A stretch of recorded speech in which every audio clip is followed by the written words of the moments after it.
Well, welcome everybody is here this evening. Thank you so much for joining in with this fourth session of Introduction to Mindfulness, hosted by Thupten Norberling, the Buddhist Center. So it's fantastic to be here. And as before, I think I would like to go ahead and just start with a short reflection on our own intention for practice this evening.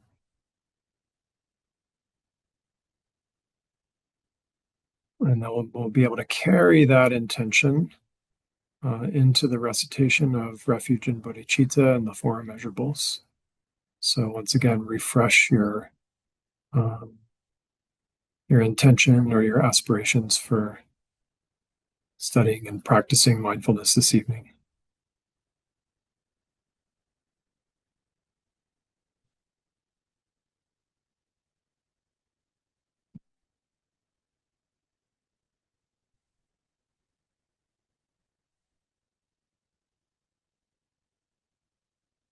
And once again, I go for refuge until I'm enlightened to the Buddha, the Dharma, and the Supreme Assembly. By my practice of giving and other perfections, may I become a Buddha to benefit all sentient beings. I go for refuge until I'm enlightened to the Buddha, the Dharma, and the Supreme Assembly. By my practice of giving and other perfections, may I become a Buddha to benefit all sentient beings. I go for refuge until I'm enlightened to the Buddha, the Dharma, and the Supreme Assembly. By my practice of giving and other perfections, may I become a Buddha to benefit all sentient beings. And the four immeasurables. May all sentient beings have happiness and the causes of happiness. May all sentient beings be free from suffering and the causes of suffering. May all sentient beings be inseparable from the happiness that is free from suffering. And may all sentient beings abide in equanimity, free from attachment for friends and hatred for enemies.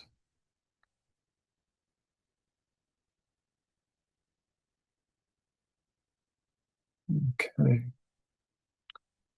So, in order to help bring about those aspirations, we get to um, do a little practice and discussion together this evening. So, last week we talked again a little bit about mindfulness and introspection. We talked about working with distractions and dullness. I encouraged us um,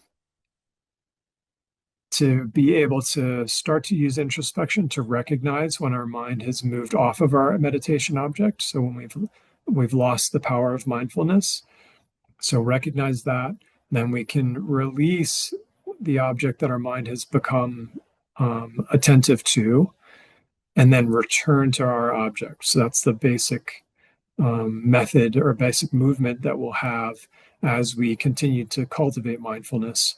Eventually, it will get to a point where we won't necessarily lose our object, but um, at least as beginners, this is a great basic way to start engaging the practice. And we talked about experimenting with some methods to reduce distractions or dullness. Um, and I talked a little bit about internal distractions and external distractions, how they can be a little different and how we might do different things in order to help mediate those things. So I'm curious if anybody reflected on that over the past week, maybe experimented with something new or um, maybe just got a little bit more traction with working through their distractions or being able to draw a little bit of energy out of the mind that has habitual distractions. So, if anybody would like to share anything about that, that'd be great. Not, it's okay too.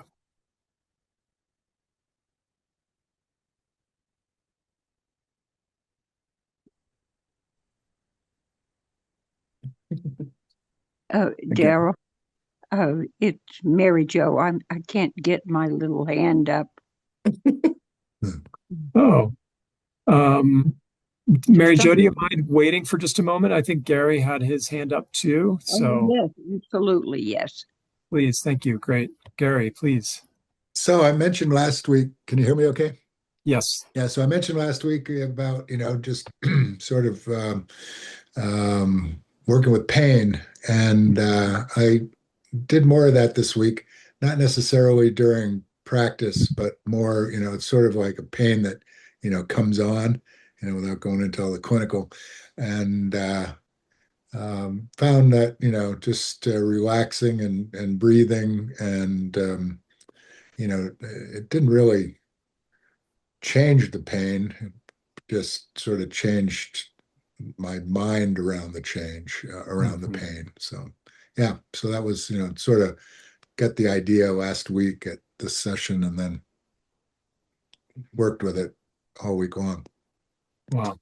So, That yeah, sounds quite empowering, right? If the pain isn't necessarily being reduced, but the mind isn't being as occupied by it, is that kind of what you're Mm. describing? yeah, and relaxing instead of clenching, Hmm. like consciously, and which was helped by the breathing, uh, Sure. really worked. Yeah, and nicely. I mean, pain's going to be there, so it's just sort of changing the frame of mind around it. Yeah. Well, I hope that it does clear soon for Oh you. yeah, the prognosis is good. It's just, you know, it's a it's not anything serious. It's just something to work with. Sure. Yeah. Well, it sounds like you're taking the best of that opportunity, right? And Yeah, um, hopefully you'll be able to sort of allow that style of mind to transition into other aspects of your life, right? It doesn't necessarily have to be acute pain, but maybe something that always comes up for you or you get distracted by or something like that, where you can be present with it, but not have it necessarily take over um, being the thing in the front of your mind or the dominant thing that you're engaging with or experiencing. yeah. So, I've done it before. Mostly mm, around pain, or injuries, and it's just a matter of remembering to do it. mhm, Practice. yeah, Yeah, yeah. I appreciate you offering that example. It's a great one. yeah, So really worked. fantastic. And Mary Jo, Yes. Can did you you have? hear me? Yeah, I I can hear you. Yep. good. Thank you. Well, I believe that the last week I was more aware of the many times that my mind is distracted.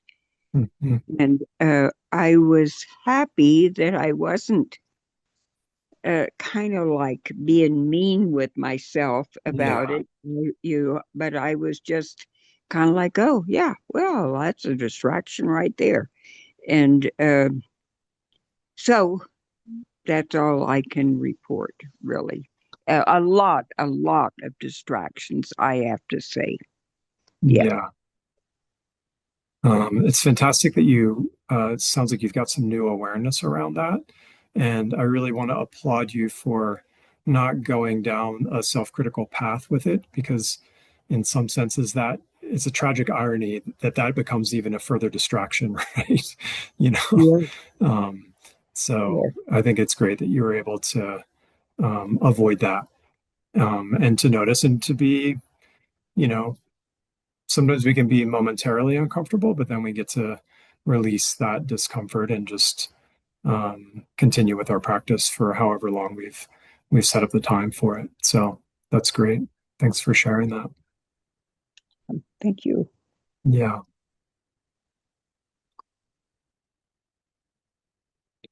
Is there anything else anybody would like to share?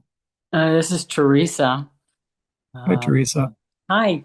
Um, I'm so glad you haven't used the word discipline or anything like that because I have not been very disciplined with the practice of what Mhm. you are introducing us to, but just being around the mind mind thought of it has really helped me. I've been helping a friend of mine move that has an enormously annoying personality.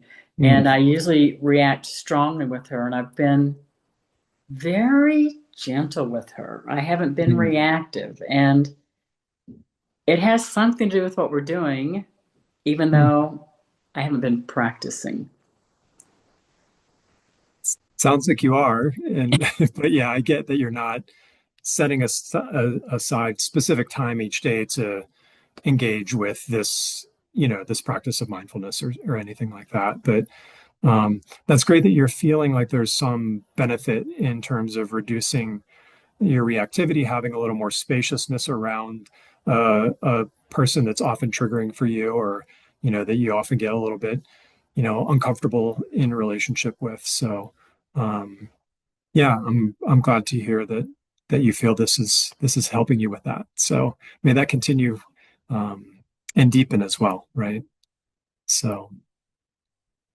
Yeah, we talked a little bit last week about working with thoughts, and we'll kind of continue that um, in practice and discussion this week. So, working with thoughts, we were really kind of keying in on this idea of conceptual thought that's kind of a compulsive, involuntary thought, things that just kind of come up, and by cultivating mindfulness, we're able to recognize when those sort of thoughts are arising, but not necessarily continue to feed those thoughts or add more energy to them.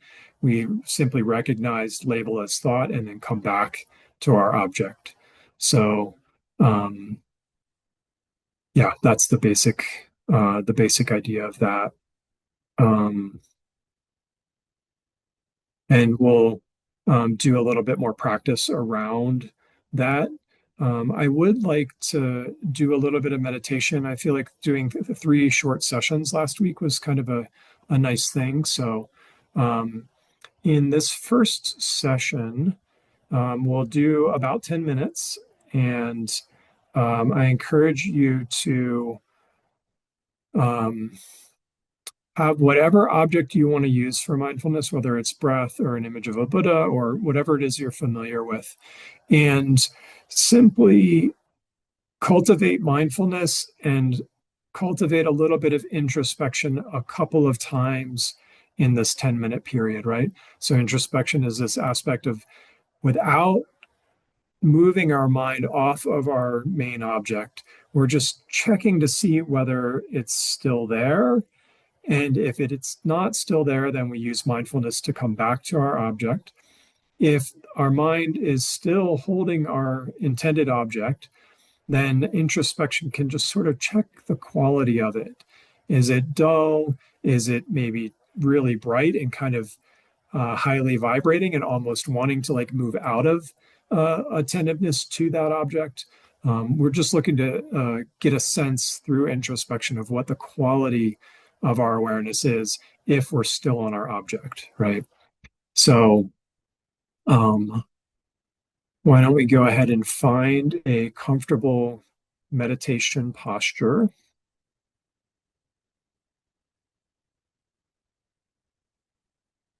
and take a deep inhalation and exhale fully, but not in a strained way.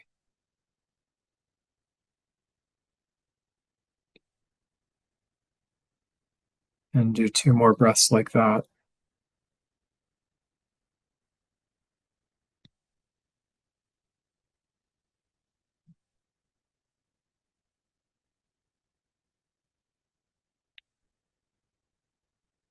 And then we bring our object of mindfulness to mind.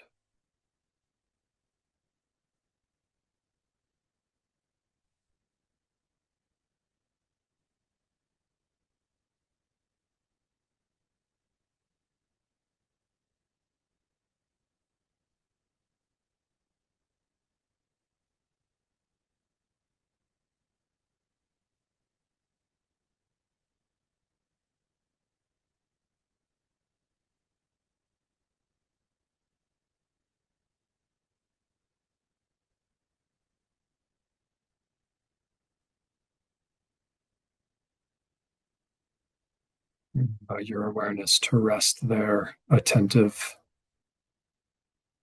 interested, and clear.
Notice the object you have in mind now.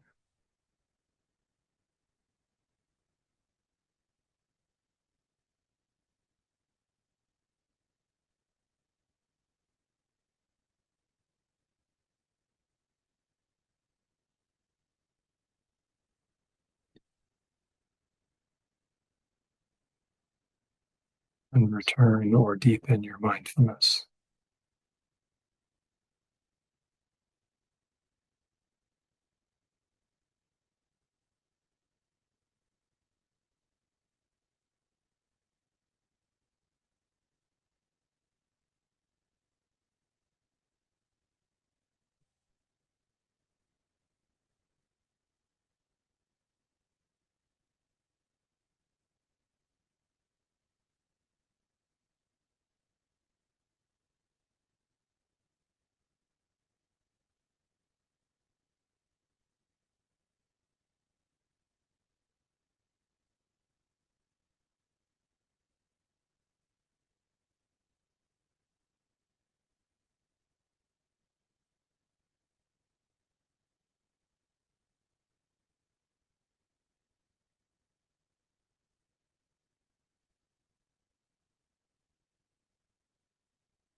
Let everything other than your object of mindfulness fade out of focus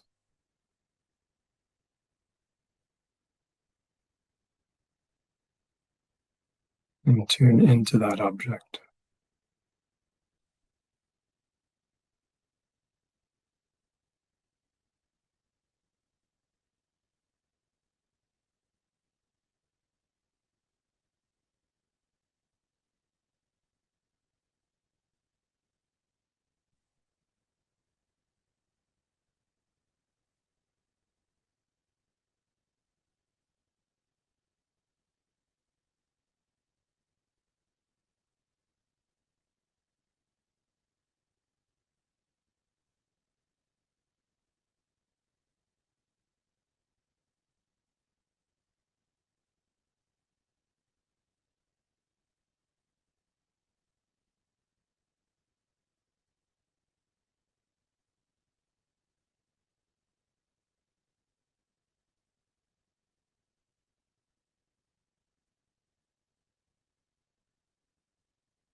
You need to gently bring your mind back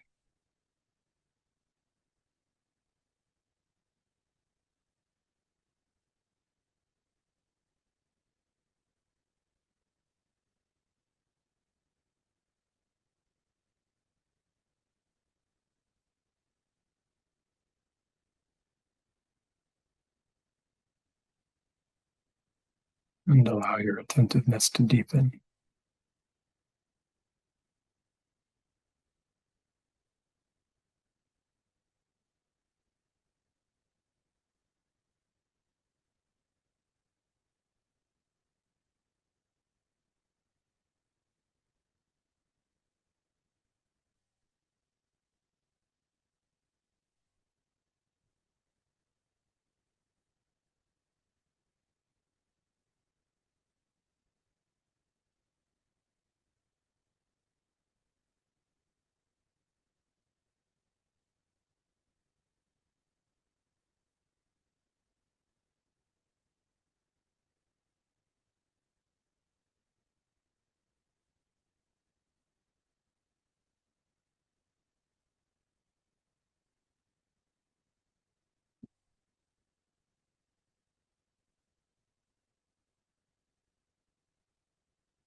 At ease and aware.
And to gently release your mindfulness.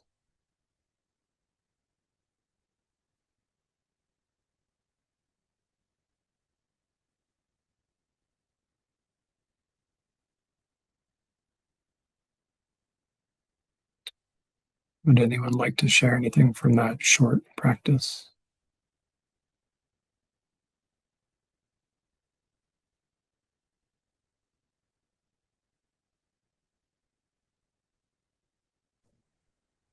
Is Teresa. Yes, hi, Teresa. This is the first time I really comprehended object, because I think I've been trying to just make my mind quiet or something, but I just got it. I rejoice for you. For one Congratulations. second. For 1 second. That's perfect. Doesn't need to be more than that. Yeah. Yeah, some people are really effective at making their minds quiet. That's a little foreign to me. And so sometimes being able to find something that our attention can gravitate towards and kind of like connect with um, can be a great way of allowing the other aspects of mind to sort of fade into the background, right? That's part of the metaphor of um, using the depth of field, right? So everything else can get blurry, but I'm holding this, I'm having this is what I'm focusing on right now. It's not as if everything is disappearing necessarily in the background for us, but the focus is really narrowed. The depth of field is very narrowed. So yeah, thank you.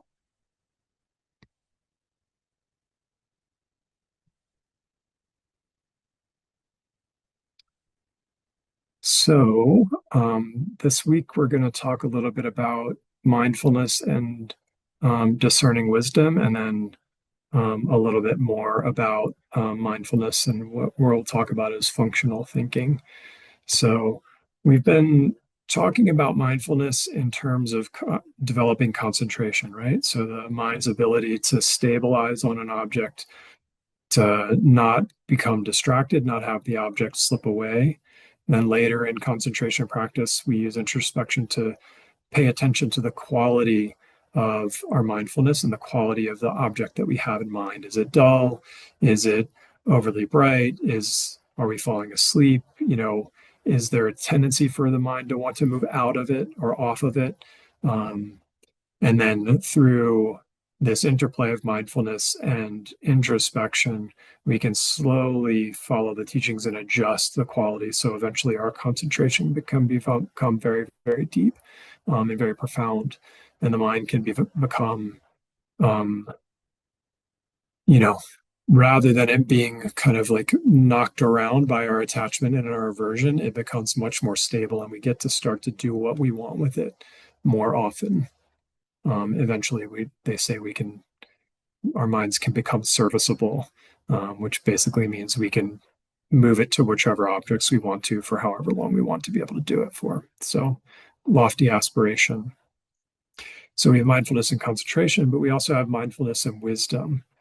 And discerning wisdom in this context is a mental quality that clearly discerns the characteristics, the qualities or the flaws in something, good qualities or the flaws of an object that we're attending to.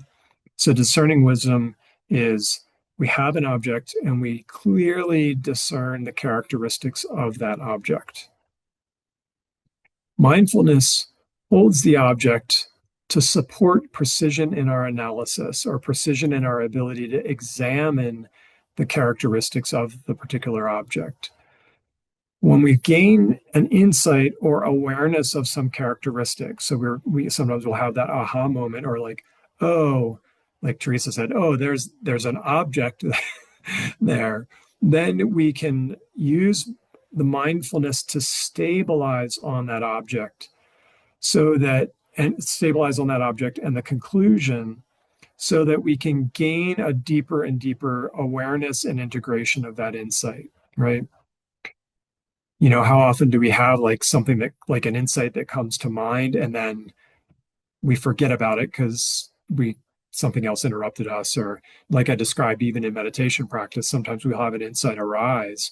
And then if we don't jot it down, or if our mindfulness isn't more advanced and we can actually commit that to memory clearly, then we lose that insight, right? We're like, oh, what was it that I had?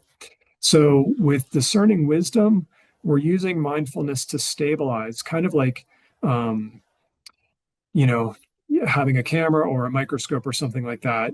Typically the microscope of our mind is very on unstable ground. It's moving around all the time, either the microscope itself or the slide or the whatever it is we're trying to observe is moving around. And we can only get so much awareness of what that object is and so much clarity about it.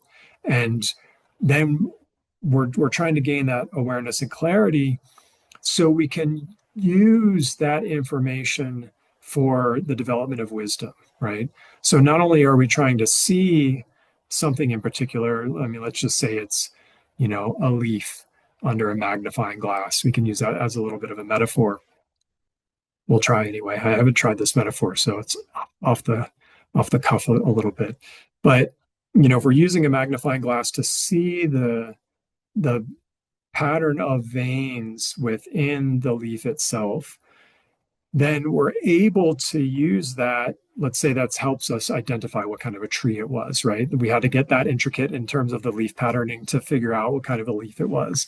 So then we can use that information because we've gained that stability, that depth of awareness to actually do something, like whether that's transform our mind or like deepen an insight into say impermanence or any of the Four Noble Truths or, all of the topics that we meditate on in an analytical way. So we can stabilize on it, and then we're allowing our minds and our mental continuum to steep in that information on a deeper level. As the aspiration with that is to steep in it in such a way that it becomes very, very transformative for our mind. And particularly with wisdom, this has to do with, like down the road, it has to do with discerning the nature of reality, the absence of intrinsic existence or inherent existence in self and phenomena. So we need a great mindfulness and concentration to get stable enough, but then we also need the discerning wisdom to do the analysis, to facilitate the analysis. Another benefit of being able to do this, we are starting to learn more about what's arising in our mind. So we've got mindfulness, we've got our particular object, and then we see when the mind is moved off through introspection. And that's partly the function of discerning wisdom, right? We've recognized, oh, I'm in a new thought now. I can label that as thought and come back to my original object. So doing that practice repeatedly, we get to start to see whether there are particular patterns that will come up in our distracting thoughts, particular habits of, of body, speech, and mind, of physical, verbal, or mental activity that that are just ingrained. They are not inherent in the nature of mind. They come about through causes and conditions, but we start to be able to get a glimpse into them being there. And then with more stability, we might get a glimpse of where they're coming from or how they've begun to arise or where they're trying to lead us, right?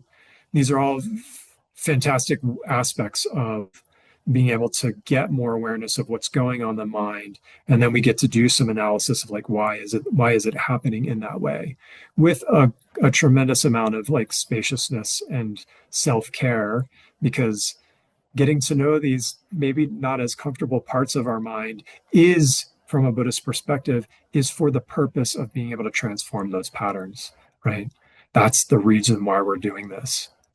So we would rather not try to add a bunch of other distracting habits to the practice. So we can just really use our discerning awareness or discerning wisdom to try to gain more clarity about what's going on. And in that process, we start to get a little bit more space, kind of along the lines of what Teresa was talking about. She was in an environment that often is triggering or difficult, but for some reason, through Teresa's practice, there was space. There wasn't that sort of reactivity. There was more ease and just like, oh, this is kind of arising, and that's okay, and not necessarily feeding a bunch more energy into it.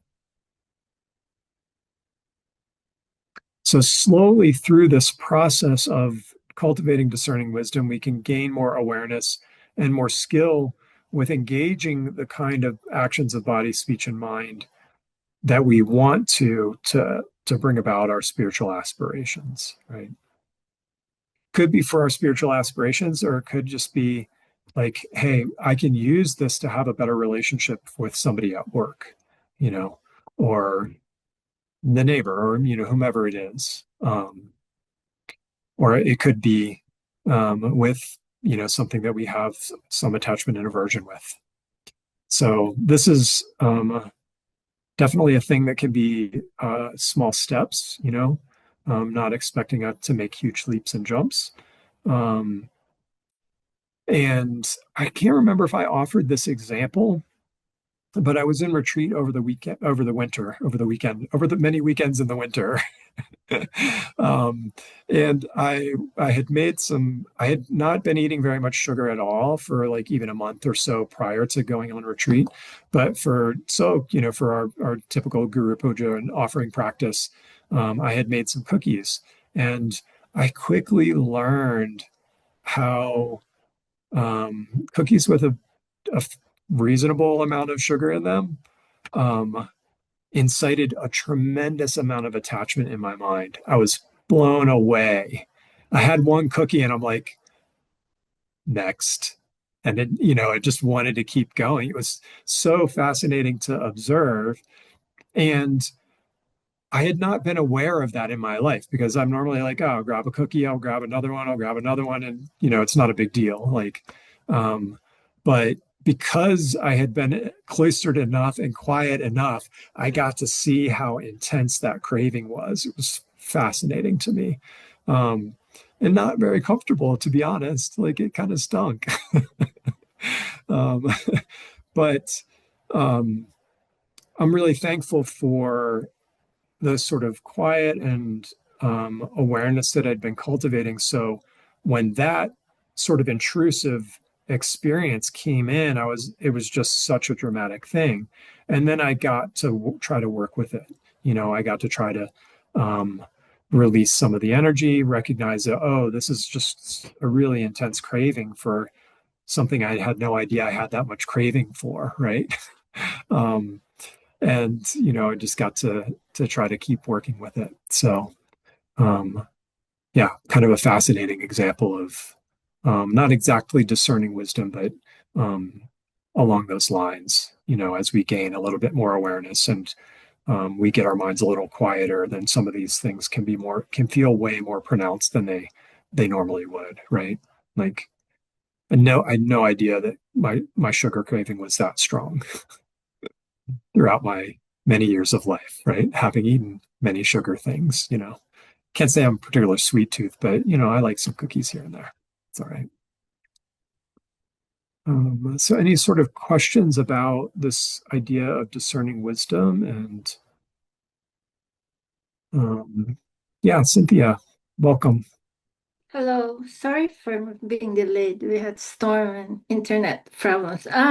So I don't know if this is within this topic, but let me know and feel free to cover it later. But so when holding an object that's more concrete, like the Buddha or the breath, even it feels easy. So it feels easier, right? Because there's something you can visualize.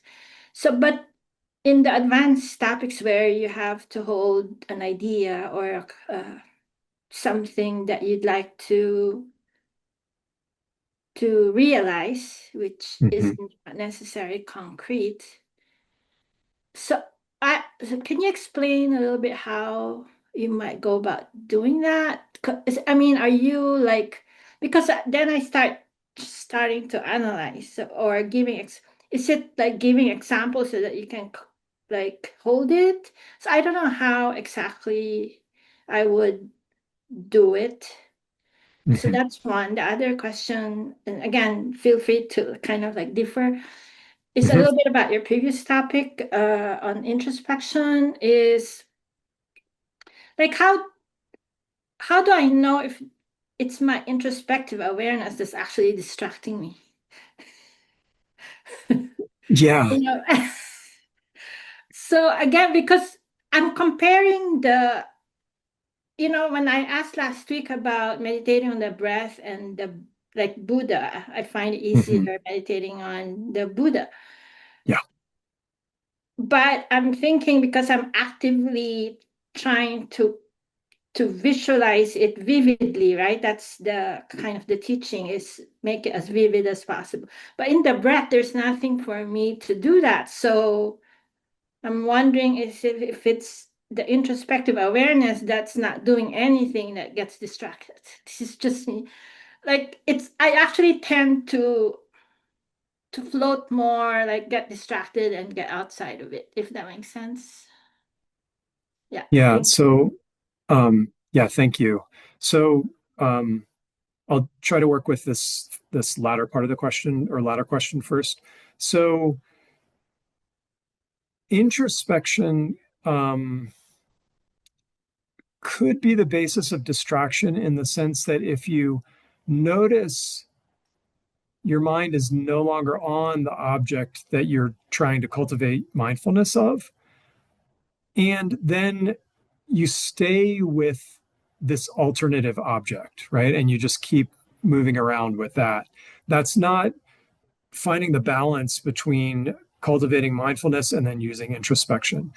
Introspection is often described as a spy from the corner of our mind looking at our, like being aware of our awareness to know whether it's still on its object or whether what the quality of that awareness of the object is.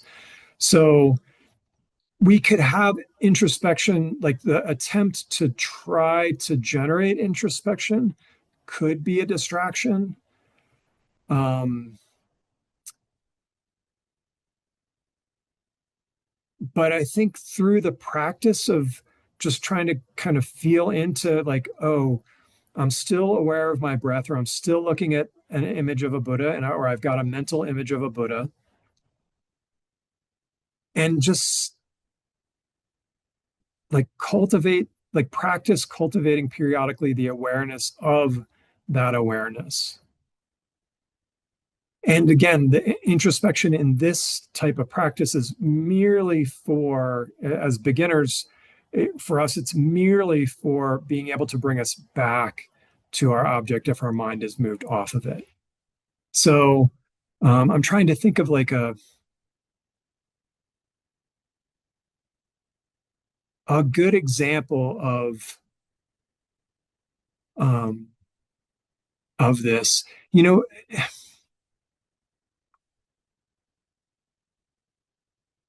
I think it could be like we have enough familiarity with something that we can stay doing it, but part of the mind can also like do something else. It's not a great example of like driving, right? Because sometimes our mind actually, we can perform the function of driving without being mindful of driving, right? We're tuning the radio or, whatever it would be. That's not a great example of this, right? Because what we're looking for is mindfulness to stay on its object and this introspective awareness to just be able to be there kind of alongside it and checking whether it's still there or not. And um, I know that this will become more apparent once we do gain a little bit of stability with our object, because we can do that check without like the mindfulness being lost, right? Without the object slipping away. So I'm sorry I'm not coming up with a great example of like oh, this would be a case of doing that. But it'd be like maybe keeping the image of the Buddha, like maybe a general image of the Buddha in mind. So not necessarily all in focus. And then narrowing the focus down onto, say, the facial features, right? You know, the marks and signs on the face. And then being able to hold that and then try to expand the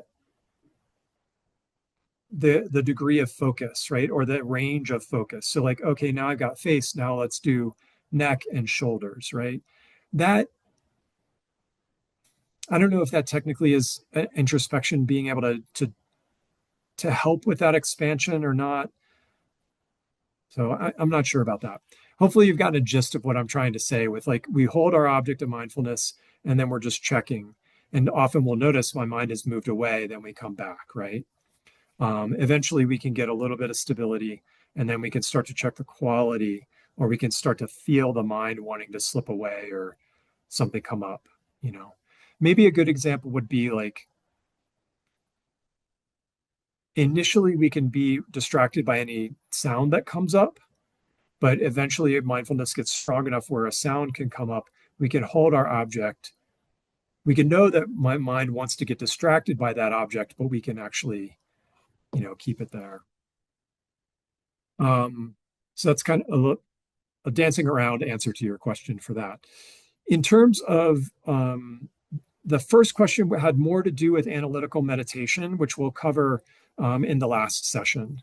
And the basic idea is we use mindfulness with conceptual thought and with conceptual activity. So instead of our mind saying, I'm going to focus on and go through the teachings on impermanence, it can go on, you know, go through a set of reasonings around that, and it holds that general kind of inquiry. But if some idea of, you know, some impermanent thing that then gets us on the walk that we had yesterday, right? Then our mindfulness has kind of slipped there, right? So the mindfulness keeps us not necessarily on initially on the object or on the conclusion on the idea of impermanence. It keeps our mind kind of focused on the topic of impermanence, say. And then eventually, once we get the conclusion, like, oh, all compounded phenomena are impermanent, then we'll stabilize on that. This is a very brief kind of overview of analytical meditation, and we'll talk about that again because we get to do practice over and over again. Thank So, you. yeah, you're welcome. Any other questions or thoughts?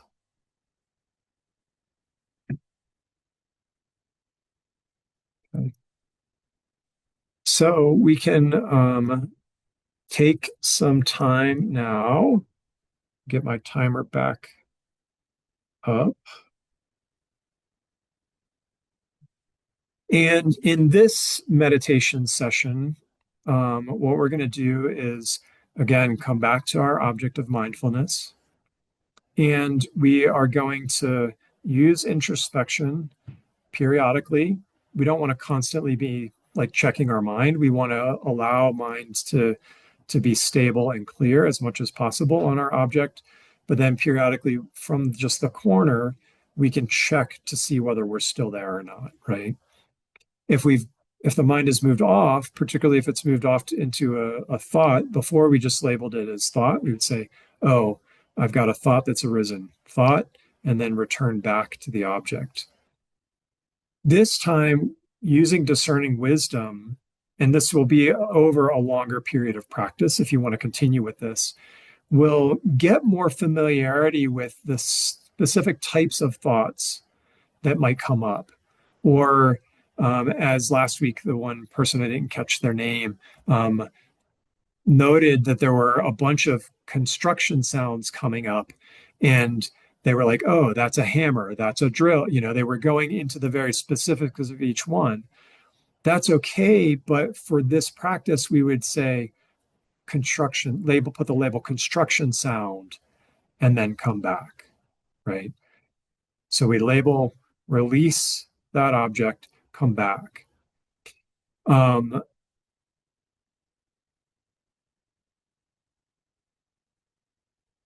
yeah, that's the basic idea of how we're going to do this sort of a meditation.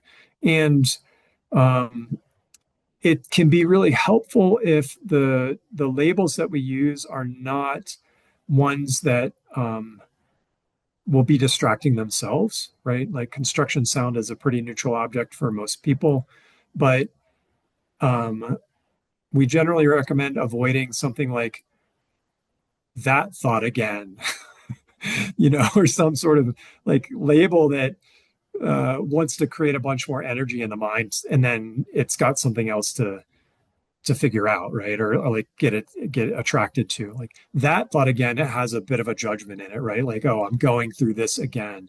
It can be, remembering, or it can be, um, however you want to label it, that allows the mind to release, become at ease, and return to the object. So that's the basic idea with that. Any questions about that instruction?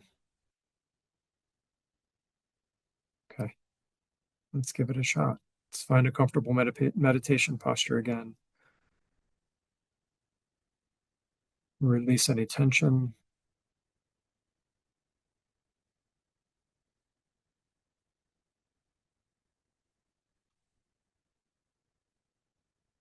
And bring your mind to awareness of your object, be it your breath, the Buddha,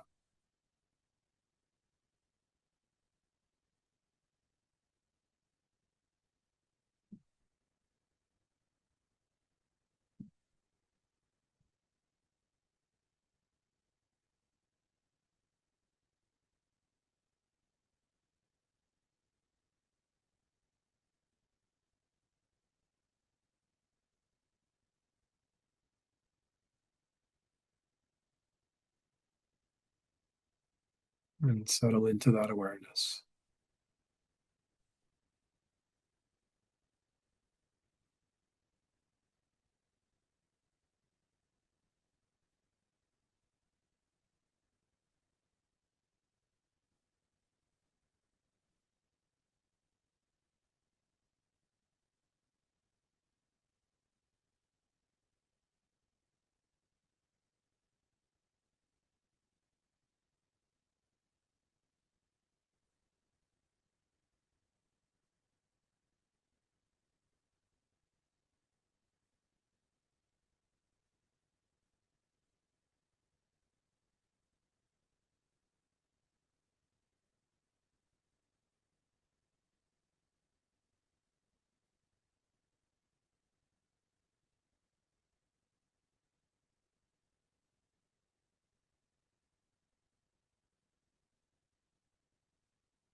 Ease and aware.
without disturbing your mind.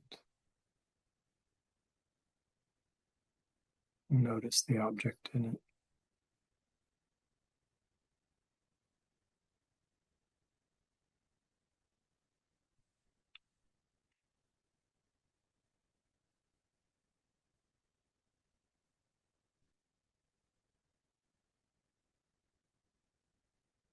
If your mind has wandered,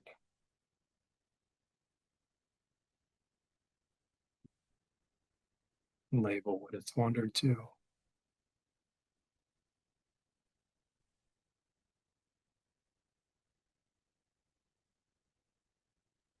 Let go and return to your object of mindfulness.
Notice the object you have in mind.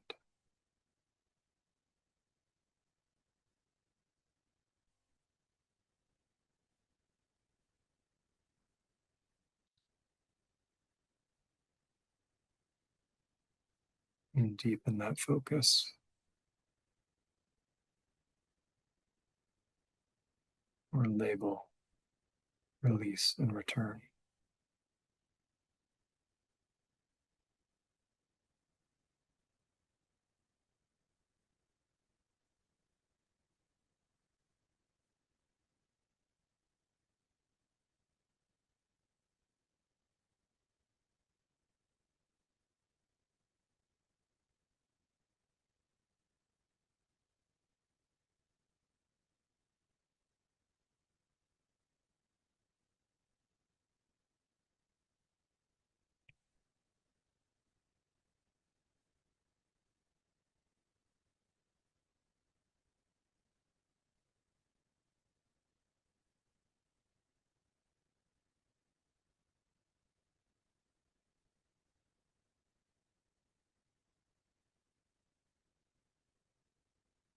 Aware, at ease.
And gently release in this meditation and bid a temporary farewell to your object of mindfulness.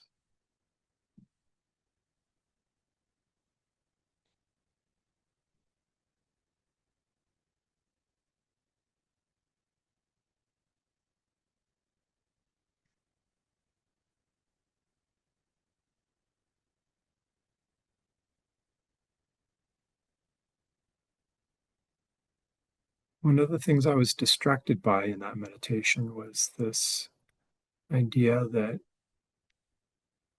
maybe being able to periodically throughout the day just check in, like, what am I thinking about now? Or what's in my awareness now, without necessarily moving it off of that tract of thought or object, might be a way to cultivate this quality or this mental factor of introspection, right? So I was temporarily distracted by that. Hope that's not too much self-disclosure. Any questions or anything come up from that short session? I went first, so you all get to go next.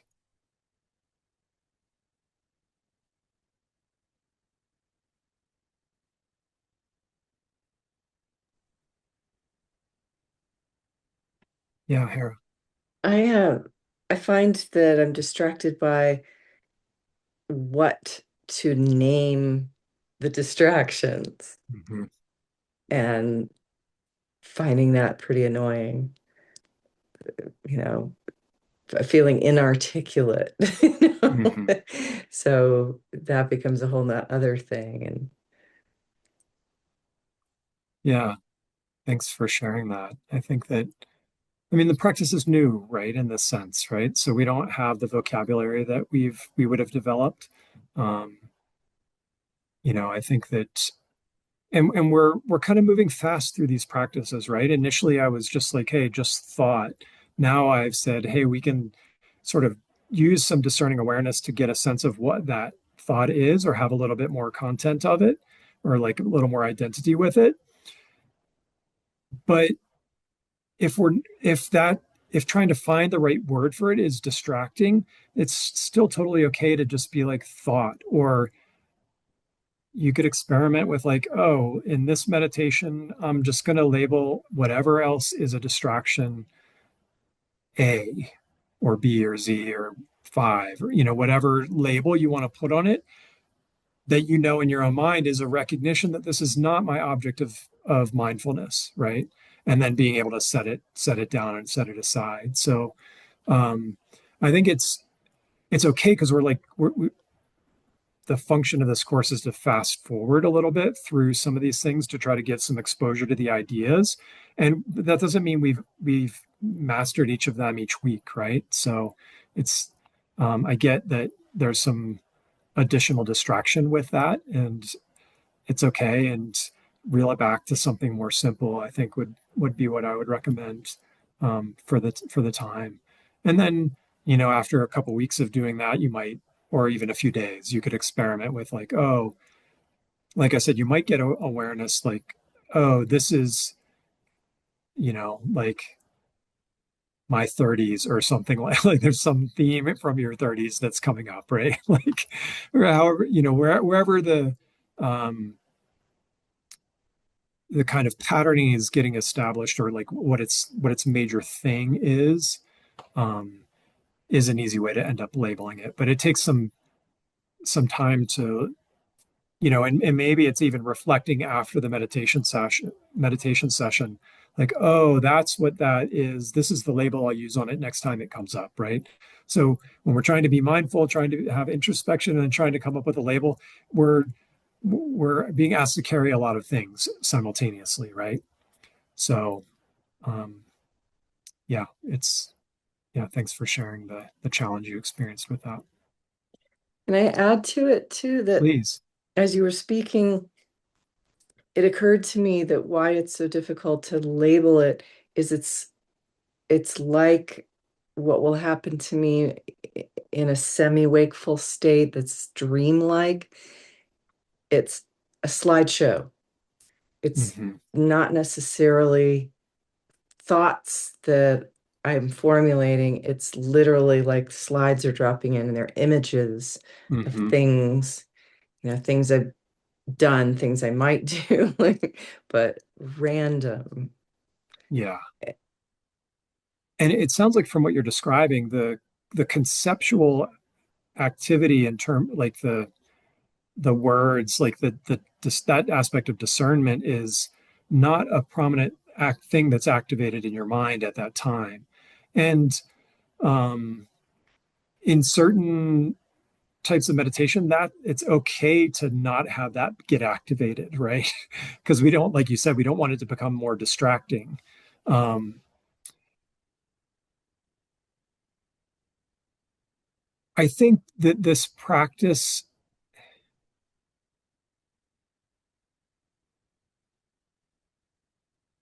I mean, what we're part of what we're trying to do is to be able to see where the mind is migrating out from our attention, right?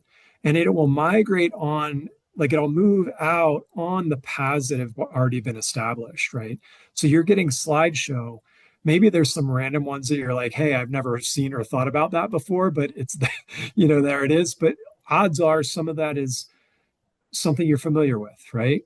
Um, and part of what we're trying to do is to be able to start to slowly turn down the, um, it's kind of like turn down the faucet or the hose bib in a way, right? Like there's energy that's wanting to move out into these different fields rather than keeping the energy contained within our object of mindfulness.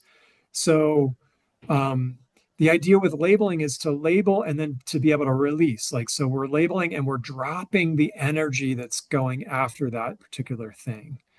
And I don't know in what you're describing, like the best way to do that, but I wanted to kind of like peel back from one perspective what we're doing when we're disengaging the things that are coming up in mind.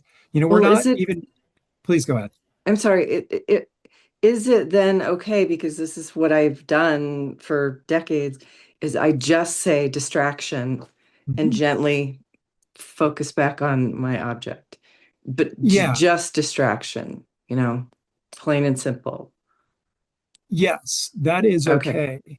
Okay. And if we want to work on cultivating discerning wisdom and cultivating our awareness of what we'll talk about in a moment as functional thinking, then we may refine that label, right? That's the idea. Like, but if we're still really just focusing on or trying to develop concentration, say, right, and not necessarily moving into using mindfulness in analytical wisdom or analytical meditation, then distraction is perfect because it's like quick, it's familiar, you are letting the thing go and you're coming back to your object. So, yes, for concentration practice, that is perfect.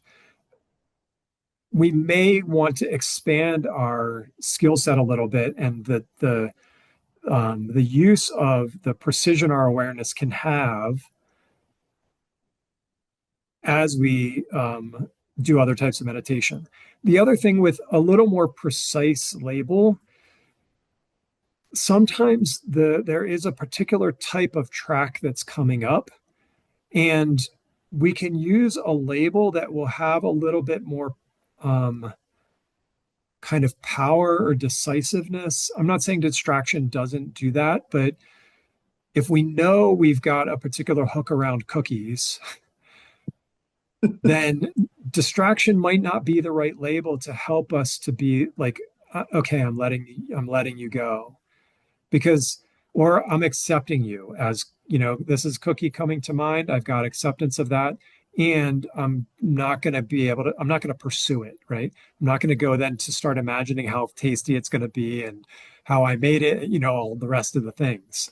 Um, so I think this aspect of discerning wisdom and a different label is partly to give us some practice in recognizing what else is going on other than just mere distraction, right? So in the aspect of concentration, yeah, just distraction can be great. And then other times we might, or if we're curious about like what's going on with this distract, why am I getting cookies all the time right now? Then maybe labeling cookies and watching them dissolve into emptiness, or some other thing can help us kind of reduce the energy that's going into them. But the energy is going there for some reason, right? And that's part of event that can be part of the deeper practice that we get to do. So we get to figure out how to use all the different tremendous qualities that our minds have, right? We've got so much power that is is kind of underutilized, right? Because we're often so fragmented and things like that. So, yeah.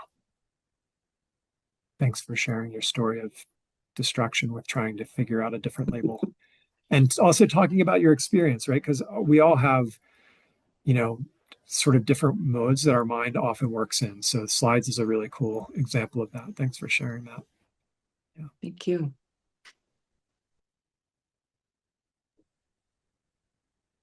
Teresa, may I ask a question? Please. And I know we're running out of time, so we can make this really quick. But if I'm at a dinner with 12 great friends and we're all chatting, I always think I'm a very introspective person. I feel like I was kind of born with that gift. Who am I? Where am I from? Why do I react that way? And working on that. And I have a fairly good sense of who I am and why I'm this way. But I don't think that's the same word of introspection that you're using. So can you expand on that? Yeah. Part of what you're describing is like having self-awareness, which is it's kind of related to this mental factor of introspection. But that's kind of a broader type of a category for it. Here we're really trying to cultivate mindfulness. So our memory of an object, our familiarity with an object, our mind is able to hold a particular object in mind. And then this introspection that I'm using in this sense is the ability of mind to be aware of itself or aware of whether it's on its object or not, right? That's really the scope of introspection in this Intro to Mindfulness class.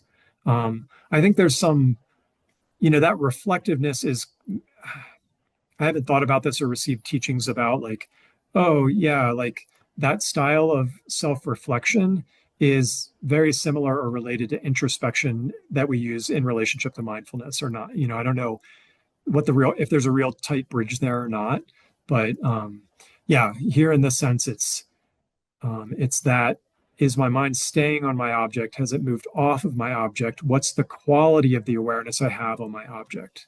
Yeah. Thanks for asking. And is it Kyla? It's Keela. Keela. Yeah. Welcome.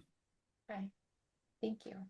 I found that really helpful to label and come back to my awareness and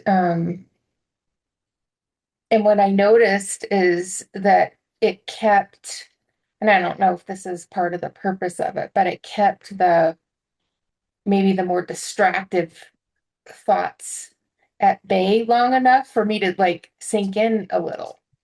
So like, okay, birds chirping, okay, back, and then it gave, in some ways, it felt like, I don't know if this is the case, but in some ways it seemed to give my mind enough distraction to get me to settle in a little bit from the bigger thoughts that would possibly actually distract me really badly, let's say. Yeah. Yeah, that's great. In this practice, we are just developing familiarity with one, observing what's happening in our mind and bringing our mind back to our object of meditation in a low stakes sense, right? Like bird chirping, not something I'm real invested in, but something that can catch my attention at the same time. And it can catch my attention and I can let it go pretty easily, right? And it's not the list of things to do tomorrow, right? Which kind of is this long string, and there's all these connections, there's all these interdependencies that we are automatically like thinking about, right? But as we strengthen that ability to say, oh, this is coming up, this isn't what I'm doing right now, let me let that go. Then when those bigger things do come up, we've gained a little bit of traction and a little bit of skill with setting it down and being like, oh, that's important, but it's not necessary to deal with right now, right?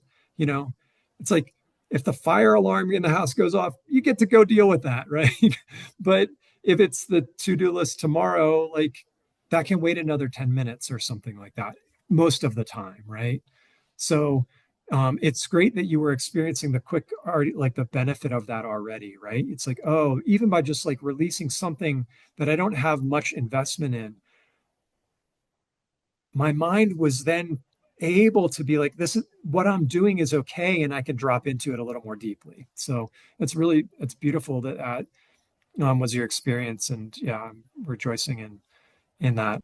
Um, it's fantastic. So Thank you. yeah, you're welcome. Yeah, a great example of how just little bits of the practice can actually produce really interesting experiences and insights, right? So um, we can't get attached to having those things either, because there'll be lots of times when it's not like that. But the aspiration is the long view, right? And we get to continue the practice. If you love discipline, then you can use the word discipline. If not, don't use it, right? But we are trying to cultivate new patterns of action and new pathways in our mind. So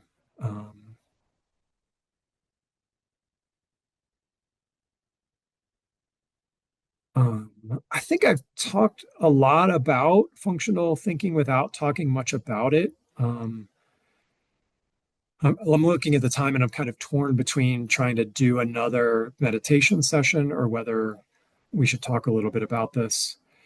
Maybe I'll try to throw a couple of ideas out and then we can go from there. So, part of what we're trying to distinguish or differentiate is the sort of thought patterns that are inhibitive or obstacles to our spiritual development or to doing whatever it is we want to do, right? Um, and the ones that are actually supportive of that and that can actually help us deepen our practice or accomplish whatever other sorts of goals that we have, right? So, we would talk about the ones that are supportive and helpful as functional thinking, and the ones that are kind of distracting or maybe overly self-critical, or I mean, distracting not in terms of just like there's a thought coming up, but then we start to elaborate on that even, and particularly the ones that aren't really in accord with the nature of the way things exist or in accord with the spiritual aspirations we have. So, an example of this is a light example. Hopefully, it's okay that I use it, Hera. But when you were talking about getting distracted about not being able to come up with the right label for the things that were arising in mind that weren't your object of meditation, if the track around a lot of self-criticism around that came up, that would be not functional thinking. We would call that kind of unsupportive or maybe a little dysfunctional, right? Because it's not something that can be integrated into the practice. That's not exactly right. It can be anything can be integrated into the practice, but it's often not by pouring a bunch more energy into it.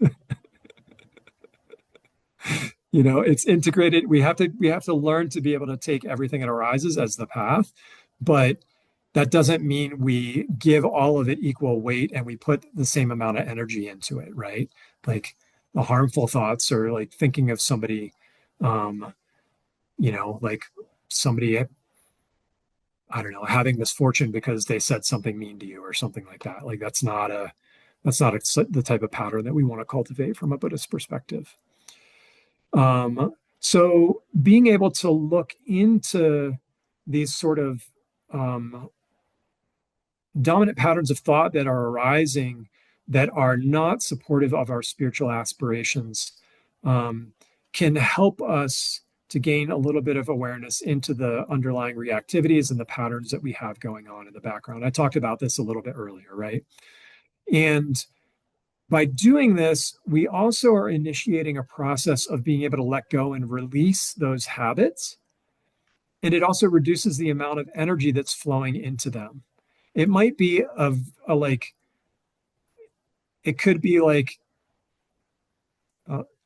200 cubic feet per minute, right? A fairly decent amount of flow, not for a big river, but for a small stream or your faucet, right? 200 cubic feet a minute, it would be a lot coming out of your faucet.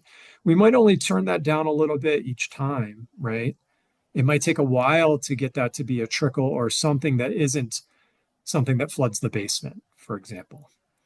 But it's possible to be able to do that through recognizing that those things are happening, and then we slowly can move the energy out of it. I was thinking about the way that a river flows, and there are naturally these big bends that move in rivers. This is kind of we can use that as an analogy for some of the dominant patterns that are not particularly supportive of us in our mind, right? Whether it's arising through my own sense of insecurity or, a bad set of experiences we had with some particular person, and then we keep, thinking about it and thinking about it, even though there's not much we can do to actually resolve that. One of the things that we can do through our practice of mindfulness, introspective, and discerning awareness is to start to maybe work with eroding the bank that this pathway is like winding around and down, right? So we're trying slowly and gently just to be able to redirect the movement of that water, redirect the movement of that energy. And it might take a long time, and it might not. We don't necessarily know when, oh, I've done a little bit of clearing around this, and now what appeared to be this massive obstacle it's hollow and it can be moved very easily, right? Can be moved out of the way or dissolved or whatever it is. So we can think of this in terms of being able to reroute or repattern our minds by being clear about how the energy is flowing.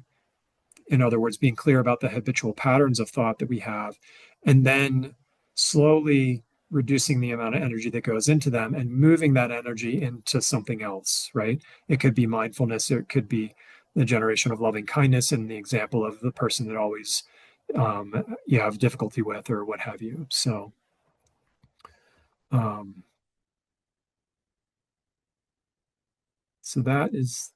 those are my thoughts on that. We are almost out of time, so I don't feel like we've got quite enough time to do another meditation. One thing that I kind of noted in the next meditation was you can also, as we're just learning these practices and trying to cultivate an awareness of introspection, you could set a sort of a timer in your practice to cue introspection, like, oh, I'm going to be aware of what I'm being aware of now, right? And that just is to give us some marker to develop the familiarity with. That's not something I would recommend like staying with for a long period of time, because I think once we get some familiarity with this, we can start to use it, use that mental factor of introspection. And sometimes, that timer could be used just as a mindfulness reminder, like just bring your object back. But because we're trying to develop this quality of introspection too, you could use it in that way as well. So next time I lead a meditation with this, I might use a cue just by saying something like check, or if somebody comes up with an interesting cue they want for introspection, then let me know, and maybe I'll experiment with that for the group. We can do it that way um, as well. So a couple more minutes, a little space for any other comments or questions.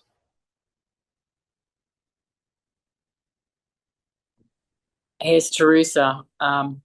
You were just pondering whether to do a meditation or do a little bit of a teaching, and your teaching was exactly the flow I needed to hear. Just gonna say, Perfect. yep.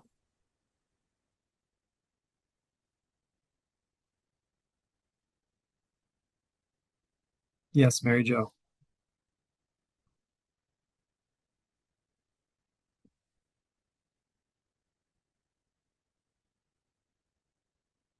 You're still muted.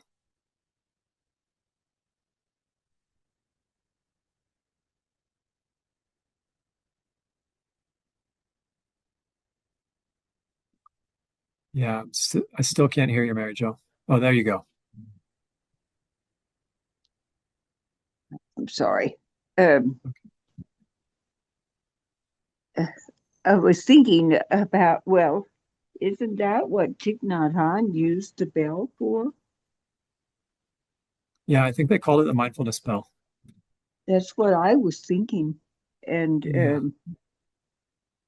and maybe you have a bell and you could ring it.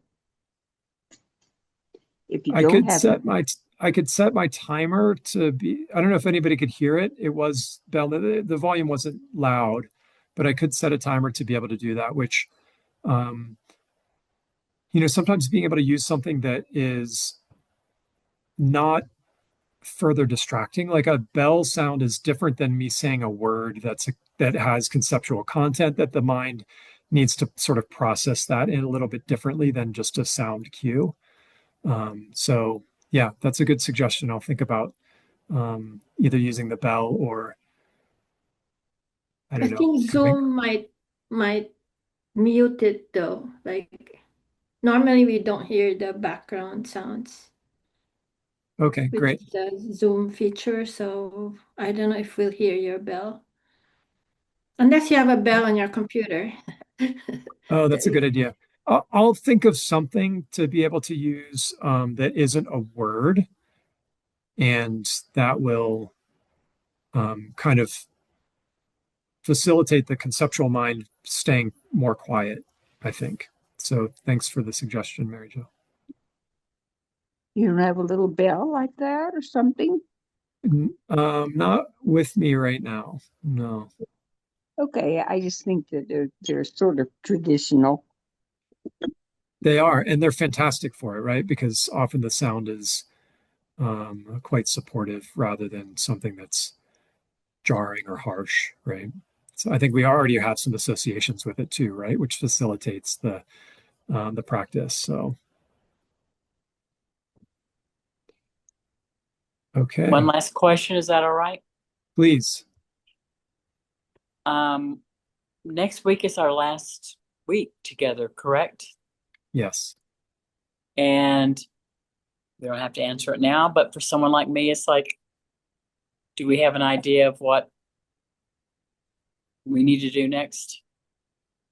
Yeah. So Okay. in terms of I'll think about that a little bit more in depth. With this meditation course, there were some course materials that I really haven't been handing out. I can try to make those available for everybody. They're just some guided meditations. They're a little different than what I've been doing, but that's a resource to have. I think going forward for cultivating mindfulness is um, just trying to be somewhat consistent in the practice, right? Of cultivating mindfulness, cultivating introspection, working with this process of labeling. But we're out of time right now, so I'll try to describe that a little bit more and give a little bit. I'll allot some time to talk about that next week. So thanks for bringing that up, Teresa.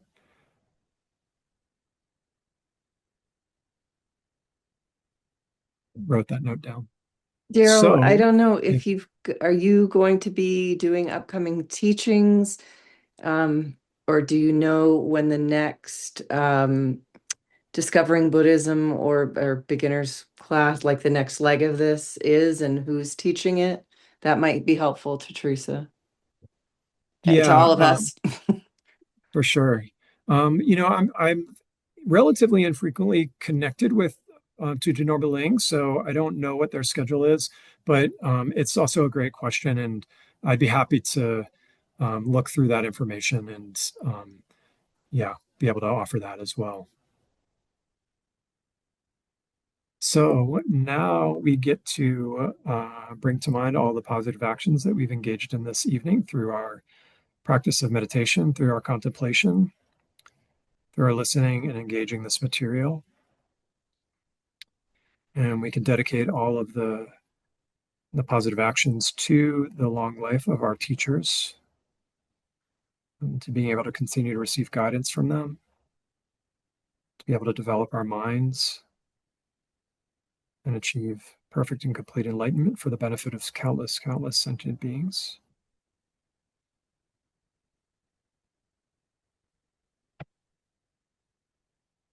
May we always be connected with these teachings, be able to put them into practice and transform our minds for the benefit of others. If you have a personal dedication, you can bring that to mind yourself.